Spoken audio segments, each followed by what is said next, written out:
श्री व्यंकटेश स्तोत्र. व्यंकटेशो वासुदेव प्रद्युम्नोमित विक्रम संकर्षणो अनिरुद्धश्च शेषाद्रिपतिरेव च जनार्दन पद्मनाभो व्यंकटाचलवासन सृष्टिकर्ता जगन्नाथो माधवो भक्तवत्सल गोविंदो भूपती कृष्णकेशवो गरुडध्वज वराहो वामनश्चैव नारायण अधोक्षज श्रीधर पुंडरीकाक्ष सर्वदेवस्तुतो हरि श्रीनृसिंहो महासिंह सूत्रकार पुरातन रमानाथो महीभर्ता मधुर पुरुषोत्तम सोडपुत्र प्रिय शांतो ब्रह्मादीनां वरप्रद श्रीनिधी सर्वभूतानां भयकृत्भयनाशनः श्रीरामो रामभद्रश्च भवबन्धैकमोचकः भूतावासो गिरावास श्रीनिवास श्रियपति अच्युतानंद गोविंदो विष्णुर्वेंकटनायकः सर्वदेवैकशरणं सर्वदेवैकदैवतं समस्तदेवकवचं सर्वदेवशिखामणि तिदं कीर्तितं यस्य विष्णोरमित्तेजसः त्रिकाले यः पठेन्नित्यं पापं तस्य न विद्यते राजद्वारे पठेद्घोरे संग्रामे रिपुसङ्कटे भूतसर्पपिशाचादि भयं नास्ति कदाचन अपुत्रो लभते पुत्रान् निर्धनो धनवान् भवेत् रोगार्तो मुच्यते रोगात् बद्धो मुच्येत बन्धनात् यद्यदिष्टितमं लोके तत्तत् प्राप्नोत्य संशयः ऐश्वर्यराजसम्मानं भक्तिमुक्तिफलप्रदं विष्णोर्लोकैकसोपानं सर्वदुःखैकनाशनं सर्वैश्वर्यप्रदं नृणां सर्वमङ्गलकारकं मायावी परमानन्दं त्यक्त्वा व्यङ्कटमुत्तमं स्वामी पुष्करिणीतीरे रमया सह मोदते कल्याणाद्भुतगात्राय कामितार्थप्रदायिने श्रीमद्वेङ्कटनाथाय श्रीनिवासाय ते नमः वेङ्कटाद्रिसमं स्थानं ब्रह्माण्डे नास्ति किंचन वेङ्कटेशसमो देवो न भूतो न भविष्यति इति ब्रह्माण्डपुराणे ब्रह्मनारद संवादे श्री वेंकट स्तोत्रम संपूर्ण श्री सुक्त हरि ओम हिरण्यवर्णां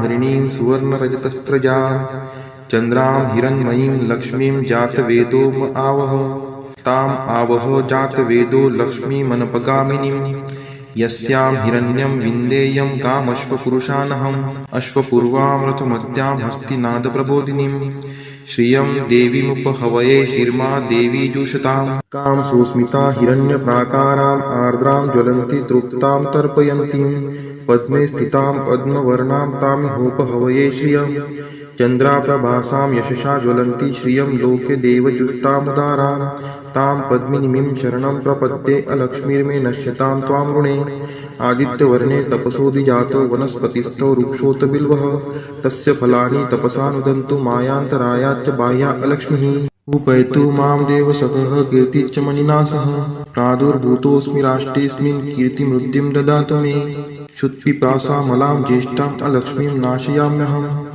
अभूतिं समृद्धिं च सर्वा निर्नुद्मे गृहात् गन्धद्वारां दुराधर्षां निष्टपुष्टां करीषिणीम् ईश्वरी सर्वभूतानां तामिहोपहवये श्रियं मनसः काममाकुतिं वाचः सत्यमशीमहि पशूनां रूपमन्नस्य मयि श्रीशयतां यशः कर्दमेन प्रजावृता मयि सम्भवकर्दम श्रियं वासय मे कुले मातरं पद्ममालिनीम् आपः स्रजन्तु स्निग्धानि चिक्लितवसमे गृहे नीच देवीं मातरं श्रियं वासय मे कुले आर्द्रा यः करणीं यष्टिं सुवर्णां हेमालिनीं सूर्यां हिरण्मयीं लक्ष्मीं जातवेदोम आवह आर्द्रां पुष्करिणीं पुष्टिं पिङ्गलां पद्ममालिनीं चन्द्रां हिरण्मयीं लक्ष्मीं जातवेदोम आवह ताम् आवह जातवेदो लक्ष्मीमनपगामिनीं यस्यां हिरण्यं प्रभूतं गावो दासोऽश्वान् विन्देयं पुरुषानहम् यः शुचिः प्रयतो भूत्वा जुहुयादाज्ज मन्वहं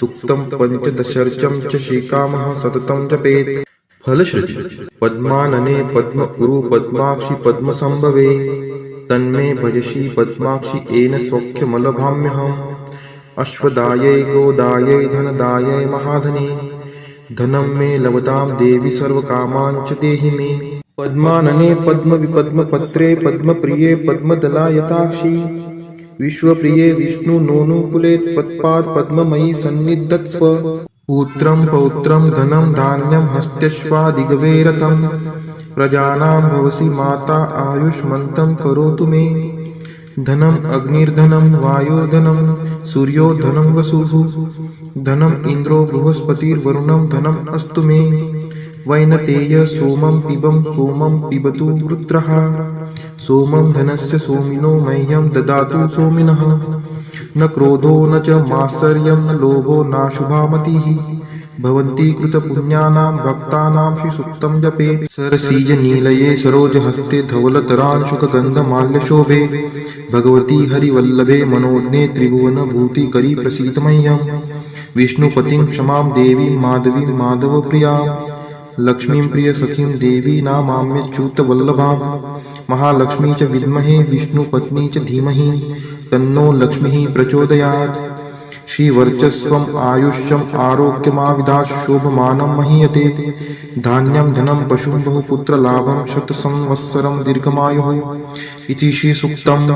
ॐ महालक्ष्मी च विद्महे विष्णुपत्नी च धीमहि तन्नो लक्ष्मी प्रचोदयात्। ॐ महालक्ष्मी च विद्महे विष्णुपत्नी च धीमहि तन्नो लक्ष्मी प्रचोदयात्।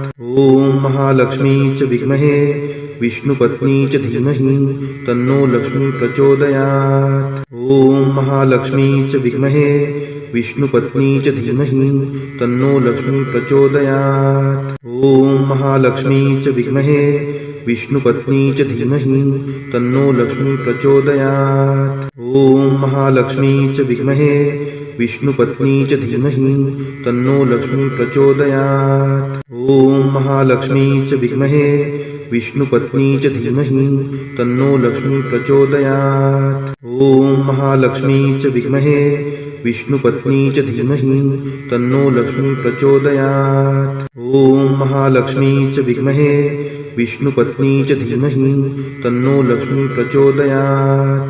ॐ महालक्ष्मी च विद्महे विष्णुपत्नी च धीमहि तन्नो लक्ष्मी प्रचोदयात्। ॐ महालक्ष्मी च विद्महे विष्णुपत्नी च धीमहि तन्नो लक्ष्मी प्रचोदयात्। ॐ महालक्ष्मी च विद्महे विष्णुपत्नी च धीमहि तन्नो लक्ष्मी प्रचोदयात्। ॐ महालक्ष्मी च विद्महे विष्णुपत्नी च धीमहि तन्नो लक्ष्मी प्रचोदयात्।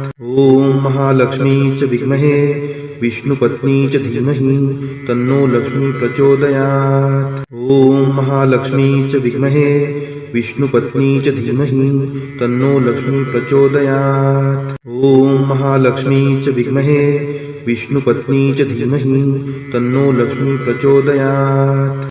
ॐ महालक्ष्मी च विद्महे विष्णुपत्नी च धीमहि तन्नो लक्ष्मी प्रचोदयात्। ॐ महालक्ष्मी च विद्महे विष्णुपत्नी च धीमहि तन्नो लक्ष्मी प्रचोदयात्। ॐ महालक्ष्मी च विद्महे विष्णुपत्नी च धीमहि तन्नो लक्ष्मी प्रचोदयात्।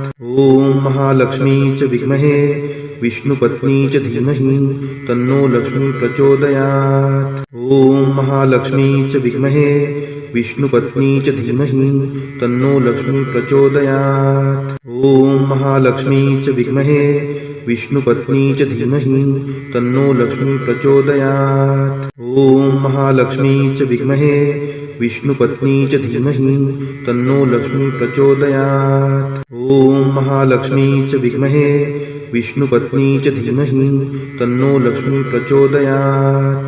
ॐ नारायणाय विद्महे वासुदेवाय धीमहि तन्नो विष्णु प्रचोदयात्। ॐ नारायणाय विद्महे वासुदेवाय धीमहि तन्नो विष्णु प्रचोदयात्। ॐ नारायणाय विद्महे वासुदेवाय धीमहि तन्नो विष्णु प्रचोदयात्। ॐ नारायणाय विद्महे वासुदेवाय धीमहि तन्नो विष्णु प्रचोदयात्। ॐ नारायणाय विद्महे वासुदेवाय धीमहि तन्नो विष्णु प्रचोदयात्। ॐ नारायणाय विद्महे वासुदेवाय धीमहि तन्नो विष्णु प्रचोदयात्। ॐ नारायणाय विद्महे वासुदेवाय धीमहि तन्नो विष्णु प्रचोदयात्। ॐ नारायणाय विद्महे वासुदेवाय धीमहि तन्नो विष्णु प्रचोदयात्। ॐ नारायणाय विद्महे वासुदेवाय धीमहि तन्नो विष्णु प्रचोदयात्। ॐ नारायणाय विद्महे वासुदेवाय धीमहि